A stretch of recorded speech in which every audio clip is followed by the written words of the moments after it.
바울이 그 형제 이사를 향해서 큰 근심을 하면서 고통스럽다 그렇게 말하고 있습니다. 왜 그러냐 하면 하나님의 백성이라고 하는 이스라엘이 하나님을 믿지 않고 있기 때문이었습니다. 그 증거는 뭡니까? 하나님께서 약속대로 보내신 예수 그리스도를 대적하고 있기 때문이었습니다. 그런데 그들은 하나님을 믿는다고 그럽니다. 그래서 예수님은 분명히 말하고 있습니다. 그러나 너희들은 믿지 않고 있다라고 했어요. 너희들이 하나님을 믿으면 나를 믿을 것이고. 근데 어떻게 있습니까? 안 믿었다는 겁니다. 바울은 그런 삶을 살았기 때문에 그 실상을 너무나 잘 알고 있는 거예요. 그래서 그 형제들, 친척들, 또 이스라엘 생각하면 고통스러운 거예요. 네? 그들에게 구주가 이미 오셔서 다 이루셨음에도 불구하고 아직도 믿지 않고 있잖아요. 그러니까 자기들은 하나님의 백성이라고 그러고 우리 조상은 아브라함이라고 그러고 모세의 법을 지킨다고 그러고 다 있는데 진정으로 하나님을 안 믿고 있다는 거예요. 여러분 하나님을 온전히 믿습니까? 나를 위해서 십자가에 진 예수님을 온전히 믿으십니까? 그 예수님의 십자가 은혜를 통해서 하나님의 자녀가 된 것을 믿고 증인되어 주십니까? 성령이 임하고 그 계속 이어지는 거거든요. 하나님, 예수님, 성령님 계속 이어지는 거예요. 이스라엘 백성들은 하나님에 대해서 믿는다고 그래요. 그러나 온전히 믿지 않았기 때문에 예수님을 못 믿습니다. 예수님을 못 믿으면 성령님께서 임하지 않습니다. 임할 수가 없습니다. 그러면 하나님의 자녀가 안 된 겁니다. 겉으로는 하나님의 백성이라고 그러지만 하나님의 자녀가 안 됐어요. 하나님은 온전한 하나님의 자녀가 되기를 원하십니다. 어디까지? 우리 마음, 영혼에서부터 시작해서 마음, 육신까지도 우리가 살고 있는 모든 영역까지도 하나님의 자녀가 다스리는 영역, 그것이 되기를 원합니다. 이것이 앞장에서 나오고 있는 거예요. 이 은혜는 예수님의 십자가 은혜를 통해서 성령을 보내주시는데 이것이 바로 생명의 성령의 법입니다. 근데 하나님을 온전히 믿지 않고 이 하나님의 은혜를 따르지 않고 믿지 않을 때 어떻습니까? 이 예수님을 통해서 주시는 성령님이 임하지 않았고 생명의 성령의 법에 이르지 못하고 죄와 사망에 매여 있다는 거예요. 그래서 바울은 이스라엘 그 형제들을 생각하니까 너무나 안타까운 거예요. 그래서 큰 근심, 내가 고통스럽다. 그래서 그 하는 말이 뭐냐면 내 자신이 저주를 받아 그리스도에게서 끊어질지라도 원하는 바로라. 그만큼 그 백성, 그 형제들이 예수님 믿고 구원받기를 원한다는 거예요. 왜? 알고 있기 때문이었습니다. 그러면서 그들은 이스라엘 사람이라. 이스라엘 사람은 어떤 사람들입니까? 그들에게는 양자됨과 영광과 언약들과 율법을 세우신 것과 예배와 약속들이 있다는 거예요. 분명히 그걸 갖고 있어요. 또 예수님도 거기서 태어나셨습니다. 이 약속대로 오신 예수님이 이미 오셨다 가셨어요. 근데 아직도 못 믿고 있다는 거예요. 그죠?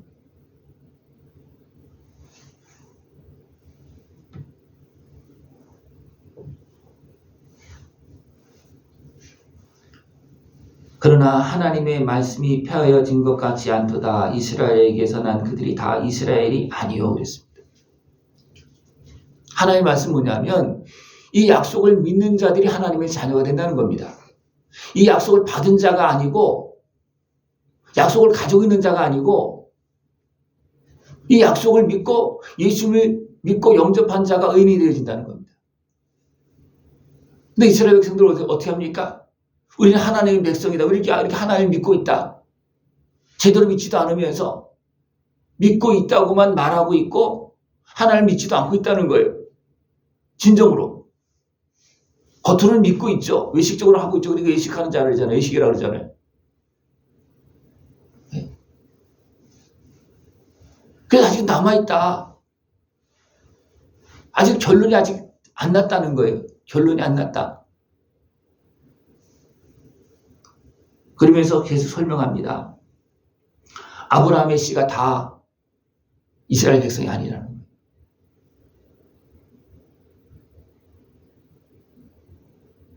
오직 약속대로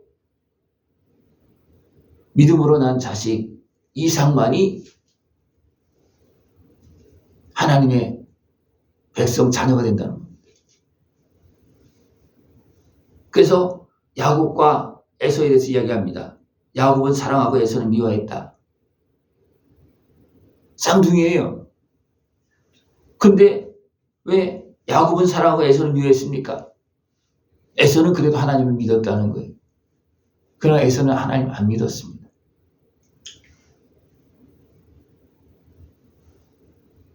그러니까 에서는 그 족속들은 하나님의 은혜에서 멀어지는 거예요. 왜? 믿지도 않으니까. 그죠? 이것이 어디서부터 그렇게 흘러왔습니까? 아담의 자손 중 가인과 아벨에서도 흘러와서 그것도 흘러왔습니다. 그죠? 가인은 하나님을 안 믿고 제사를 드렸어요. 그 양심이 걸리잖아요. 그래서 하나님께서 찾아갑니다. 그래서 우리가 하나님 앞에서 속입니다. 동생을 죽여놓고 속입니다. 바울은 양심으로 고백하고 있습니다. 왜 이스라엘이 그 은혜를 가지고서도 왜 그 은혜를 못 받고 있냐? 이미 은혜를 베풀어 줬음에도 불구하고 안 믿어서 그 은혜를 못 누리고 있는 거예요. 여러분이 물어볼까요? 하나님 은혜를 다 믿고 다 누렸습니까? 누리고 계십니까? 예? 어디까지? 영혼뿐만 아니라 우리 마음, 육신, 우리의 모든 삶의 영역, 우리의 말과 모든 행동까지도 다 누려야 됩니다. 이것이 온전한 구원이에요. 바울도 계속 고백한 것이 뭐냐면 이 싸움에서 지금 바울도 고통하고 있다는 거예요. 그래서 공고한 사람이다. 이 사망의 몸에서 누가 나를 구원하랴? 누가 구원하십니까? 예수님이 구원하십니다. 이런 모든 고통을 알고 아픔을 알고 아예 그냥 죄가 그냥 온몸에 꽉 들어차여 있는 우리의 모습을 알고 대신 죽으시면서 우리 죄값을 치러준 겁니다. 그 예수님을 믿고 그 은혜 앞으로 계속 나갈 때마다 우리 마음과 생각, 지난날의 아픔과 슬픔, 죄악들이 하나씩 다 뽑혀져 나가고 씻어지는 겁니다. 이것을 고민하지 않으면 그냥 끌어안고 사는 거예요. 왜 모르니까 그냥 사는 거예요.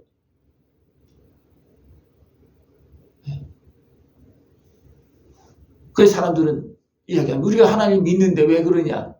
네가 진짜 믿었냐? 내가 이렇게 열심히 신앙생활 하는데 그러면 내가 진짜 믿고 그 은혜를 다 받아들였냐? 진짜 행했느냐? 하나님은 다 알고 계십니다. 네? 이스라엘 백성들은 어떻게 했습니까? 하나님의 백성으로 그러면서 하나님께서 구원하신 약속의 말씀을 붙잡고 갖고 있음에도 불구하고 가르치면서도 자기도 행하지 않았습니다. 그러면서 어떻게 합니까? 어둠의 죄악에 매였기 때문에 어떻습니까? 구원하러 오신 예수님을 대적합니다. 이게 너무나 안타까운 거예요. 근데 육신에 속하면 또 죄악에 속하면 양심을 속이고 양심 속에서 작동하고 있는 것도 다 무시해버리고 짓눌러버립니다. 누구의 방해 때문에 그렇습니까? 악한 마귀 권세에 내가 장악된 거예요. 내 마음과 생각도 장악되어서 양심이 화인맞은 겁니다. 작동이 안 되는 거예요. 바울이 그 속에 살 때는 바울도 그랬습니다. 그래서 예수님이 잘못이 없음에도 불구하고 주인이 앞장섰고 또 예수님 믿는 자들 증거가 나타나고 있음에도 불구하고 어떻게 됩니까? 핍박하고 잡아가고 죽이고 그런 데 앞장섰습니다. 근데 예수님 만나고 보니까 사실이 드러나니까 이제 그때부터 이제 양심이 작동되는 거예요. 양심이 작동되지 않으면 믿을 수 없습니다. 믿어지지 않고요. 사실도 고백하지 않습니다. 이 양심이 살아나야 됩니다. 어떻게 해야지 살아납니까? 살아계신 하나님 은혜 앞에 나를 위해서 십자가 신 예수를 믿고 그 은혜 앞에 나갈 때 진짜 회복되어지고 살아나고 진짜 구원의 은혜를 누릴 수 있는 그런 모습이 되어줄 수가 있습니다. 하나님은 계속해서 보여줬어요. 이미 노아 물 심판을 통해서 보여줬고 또 여기서는 누구라냐면 애굽에서 나올 때 바로의 어떤 그런 모습들을 다 말씀하고 있습니다. 그러면서 하나님은 계속 증거하고 보여줬음에도 불구하고 안 믿는다는 거예요. 애굽에서 나올 때 허다한 잡초들도 따라 나왔습니다. 왜 따라 나왔습니까? 그들은 보고 믿었어요. 그죠? 근데 바로는 어떻게 했습니까? 안 믿고 계속 안 믿고 있는 거예요. 그렇습니까? 그냥 끝나고 무너지는 거예요. 근데 안타까운 것은 뭐냐면 어떻게 보면 하나님의 어떤 강제적으로 막 밀어붙이는 어떤 그런 은혜를 통해서 이스라엘에서 애굽에서 나왔어요. 그러나 그들이 여전히 육신이 속해서 어떻게 합니까? 광야에서 40년 동안 2명만 남고 다 죽었습니다.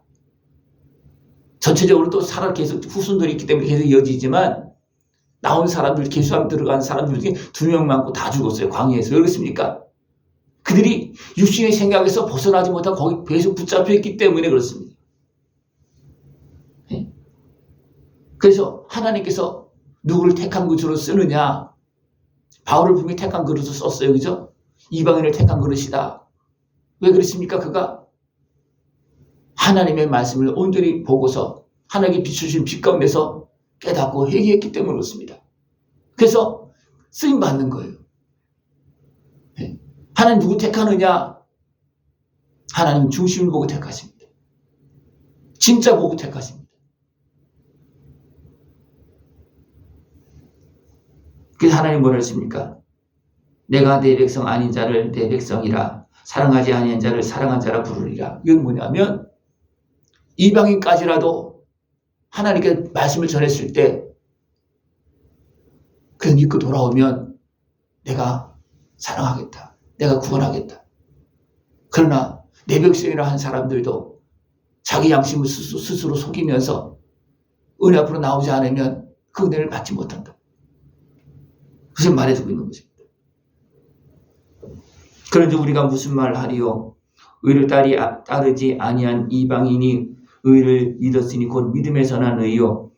의의 법을 따라간 이스라엘은 율법에 이르지 못하였으니 어찌 그러하냐? 이는 그들이 믿음을 의지하지 않고 행위를 의지함이라. 부딪힐 돌에 부딪혔느니라. 결국 그들이 하나님을 믿지 않고 그냥 자기들이 가지고 있는 그 주신 하나님의 은혜를 가지고 그냥 행위로만 하다 보니까 그냥 법에 다 걸려 넘어졌다는 거예요. 그 부딪힐 때 부딪혔다는 거예요. 그러니까 어떻습니까? 아니, 법에 걸려서 죄인으로서 어둠의 것에 잡히니까 어떻습니까? 대리권세에 속하여서 구원하러 오신 예수님도 대적했다는. 그래서 부딪힐 때 부딪혔다는 거. 이것이 너무나 안타까워서 바울은 내가 죽더라도 하나님 저들을 좀 불쌍히 여겨달라. 그렇게 해서 어떻게 합니까?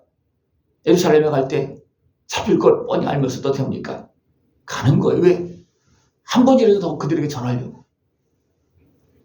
이것이 바울의 마음입니다. 로마에 가서도 어떻게 합니까? 여전히 그 마음이 있어서 계속 말하고 있는 거예요. 온전한 믿음으로 그 은혜를 다 누리고 온전한 하나님의 자녀로서 하늘의 기쁨에 참여할 수 있는 모습 되시길 축원합니다. 기도드리겠습니다. 하나님 아버지 감사합니다. 우리를 사랑하시어서 끊임없이 말씀하시고 또 두드리시고 빛을 비춰주시며 진리의 길로 참된 생명의 길로 예수님의 은혜와 성령 충만한 은혜 가운데로 우리 걸음을 인도하심을 감사를 드립니다. 믿고 이 은혜에 참여하고 하나님께 영광 돌리는 복을 누릴 수 있도록 주님께서 함께하여 주시옵소서. 예수님의 이름으로 감사하며 기도드리옵나이다. 아멘.